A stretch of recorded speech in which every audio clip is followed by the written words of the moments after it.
കൈക്കും ദേഹത്തെല്ലാം ഇങ്ങനെ പൊട്ടുന്നൊരവസ്ഥയിലേക്ക് എത്തിയിരിക്കുകയാണ്. പുറമെല്ലാം പൊട്ടിയിരിക്കുകയാണ്. മാത്രമല്ല അദ്ദേഹത്തിൻ്റെ ഈ കാലിൻ്റെയൊക്കെ അവസ്ഥയെന്ന് പറഞ്ഞു കഴിഞ്ഞാൽ കാലെല്ലാം തൊലിയെല്ലാം ഇങ്ങനെ കാലിൻ്റെ തൊലികളൊക്കെ ഇങ്ങനെ ഇളകി വല്ലാത്തൊരു വല്ലാത്തൊരവസ്ഥയിലേക്കാണ് ആയിരിക്കുന്നത്. വേറൊരു ഭാഗത്തേക്ക് ഇപ്പോൾ വന്നിരിക്കുകയാണ്. ഞാനിപ്പോൾ നിൽക്കുന്നത് നമ്മുടെ അടൂർ തന്നെയാണ്. അടൂർ മണക്കാല ചിറ്റാണിമുക്ക് എന്ന സ്ഥലത്താണ് ഇപ്പോൾ നിൽക്കുന്നത്. ഇവിടെ വളരെ ദയനീയകരമായ ഒരവസ്ഥയിൽ കഴിയുന്ന ഒരു കുടുംബമുണ്ട്. ആ കുടുംബത്തിൻ്റെ അവസ്ഥയാണ് നിങ്ങളിലേക്ക് ഞാൻ എത്തിക്കുന്നത്. ഇദ്ദേഹം കഴിഞ്ഞ കുറച്ച് നാളുകളായി ഡയബറ്റിക് പേഷ്യൻ്റാണ്. ഒടുവിൽ അദ്ദേഹത്തിൻ്റെ കണ്ണിൻ്റെ കാഴ്ച നഷ്ടപ്പെടുവാനിടയായി തീർന്നു. അതിനുശേഷം അദ്ദേഹത്തിൻ്റെ ഇരുവൃക്കകളും തകരാറിലായി ഇപ്പോൾ ഡയാലിസിസ് ചെയ്തുകൊണ്ടിരിക്കുകയാണ്. ഇപ്പോൾ ഡയാലിസിസ് ചെയ്യുന്നത് കഴുത്തിൽ കൂടിയാണ്. അപ്പോൾ ഡോക്ടർ അത് ഇൻഫെക്ഷനായിട്ട് അത് മാറ്റി അദ്ദേഹത്തിൻ്റെ നെഞ്ചിലേക്ക് അത് മാറ്റണമെന്ന് ഡോക്ടർമാർ പറയുന്നു. പക്ഷേ ഒരു നിവൃത്തിയില്ലാത്ത കുടുംബമാണ്.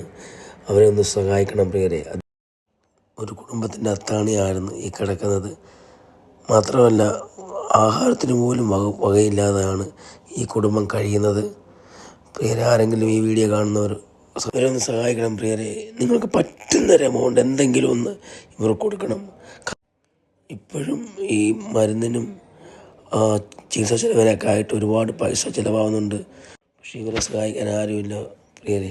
ഇദ്ദേഹത്തിൻ്റെ ജോലിക്ക് പോയിട്ട് കിട്ടുന്ന തുച്ഛമായ ഒരു പൈസ കൊണ്ടായിരുന്നു ഈ കുടുംബം കഴിഞ്ഞുകൊണ്ടിരിക്കുന്നത്. ഈയിടെയായി ശാരീരികമായ അസ്വസ്ഥത അവർക്കുള്ളത് കൊണ്ടും അവർക്കും ജോലിക്ക് പോകാൻ പറ്റാത്തൊരവസ്ഥയാണ്. ഒരു കുഞ്ഞുള്ളത് പഠിക്കുകയാണ്. അപ്പോൾ മൊത്തത്തിൽ ഈ കുടുംബം തകർന്ന് തരിപ്പണമായിരിക്കുകയാണ് പ്രിയരെ. മാത്രമല്ല കയ്യൊക്കെ എന്ന് പറഞ്ഞാൽ ഒരു മനുഷ്യന് ഈ അവസ്ഥ വരരുത്. കയ്യൊക്കെ വളരെ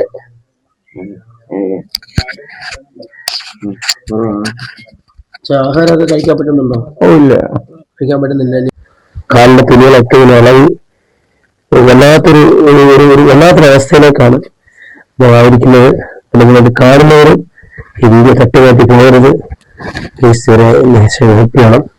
അദ്ദേഹം താമസിക്കുന്ന വീടാണ് പ്രിയരെ. കുഞ്ഞ് 2 മുറിയും അതിനകത്തൊരു ചെറിയ ഒരടുക്കളയും അതിനകത്താണ് ഇവിടെ കിടന്നുറങ്ങുന്നത്. സുഹൃത്തുക്കളെ, ഇതാണ് അവരുടെ അടുക്കള. അടുക്കളയൊന്നും പറയാൻ പറ്റത്തില്ല. കാരണം അത്രയ്ക്ക് ദയനീയമായ അവസ്ഥയാണ്. ഈ വീഡിയോ കാണുന്ന ആരെങ്കിലും ഉണ്ടെങ്കിൽ ഇവരെ ഒന്ന് സഹായിക്കണം പ്ലീസ്. നിങ്ങളെ കൊണ്ട് സഹായിക്കാൻ പറ്റിയില്ലെങ്കിൽ ഒന്ന് ഷെയർ ചെയ്ത് ഈ വീഡിയോ മറ്റുള്ള ആൾക്കാരിലേക്ക് എത്തിക്കണം. ഈ കുടുംബത്തിൻ്റെ അവസ്ഥയൊക്കെയാണ്. അപ്പം ഇനി തുടർന്നുള്ള ചികിത്സയും കാര്യങ്ങളൊക്കെ ഉണ്ട്. അവർക്ക് ഞാൻ പറഞ്ഞല്ലോ, ആഹാരത്തിന് പോലും നിവൃത്തിയില്ലാത്ത അവസ്ഥയിലാണ് ഇപ്പോൾ അവരുള്ളത്. അപ്പോൾ ജിൻസി മോളെ, ഇപ്പം എങ്ങനെയാണ് ഇതിൻ്റെ ഒരു അടുത്തൊരു സ്റ്റേജ് എന്ന് പറയുന്നത്? ഇപ്പം നമ്മൾ ചായലോട് പോയി. ഇനിയിപ്പം ചായലോട് മൗണ്ട് സിയനിൽ പോയി. ഇനിയിപ്പം അപ്പച്ചൻ്റെ കഴുത്തേന്നുള്ളത് നമ്മളിനി നെഞ്ചത്തോട്ട് ആക്കാം. ഇപ്പം കഴുത്ത് വഴിയാണ് നമ്മൾ ഡയാലിസിസ് ചെയ്തുകൊണ്ടിരിക്കുന്നത്. അത് കയ്യിൽ രണ്ടിലും കിട്ടത്തില്ല, വെയിൻ കിട്ടാത്തതുകൊണ്ട് കിട്ടത്തില്ല. അതുകൊണ്ട് നേരെ ഇങ്ങോട്ട് ആക്കണം. ആക്കി അതിന് നമ്മൾ തിരുവനന്തപുരം മെഡിക്കൽ കോളേജിലാണ് നമ്മൾ ഈ കഴുത്തേന്ന് മാറ്റിയിട്ട് നമ്മുടെ ചെസ്റ്റിലേക്ക്. കാരണം 41 ദിവസമുള്ളിൽ ഇത് മാറ്റിയില്ലെങ്കിൽ ഇത് ഇൻഫെക്ഷൻ ആയി പിന്നെ അത് ബുദ്ധിമുട്ടാവും. അതുകൊണ്ട് ഇനി അത് നെഞ്ചു വഴിയാണ് ചെയ്യേണ്ടത്. അതിന് നല്ലൊരു എമൗണ്ട് ആവും.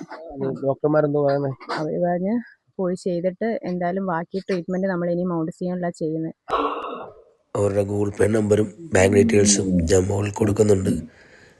മാക്സിമം ആളുകൾ ഇത് ഷെയർ ചെയ്ത് ഇവരെ സഹായിക്കണം പ്രിയരെ, പ്ലീസ്. ഈ കുടുംബത്തിൻ്റെ അവസ്ഥ നിങ്ങൾക്ക് മനസ്സിലായല്ലോ. പ്ലീസ് സഹോദരങ്ങളെ, നിങ്ങളെ കൊണ്ട്, ഞാൻ ഈ ദേശത്ത് താമസിക്കുന്ന ഒരാളാണ്. എന്നെ കൊണ്ട് ചെയ്യാൻ പറ്റുന്ന പരിമിതികളും കാര്യങ്ങളൊക്കെ ഉണ്ട്. പക്ഷെ അതിന് ഉപരിയായി നിങ്ങൾ ഈ കുടുംബത്തെ സഹായിക്കണം. ഈ വീഡിയോ സ്കിപ്പ് ചെയ്ത് കളയരുത്. ഒരുപാട് പേരിലേക്ക് എത്തിക്കണം.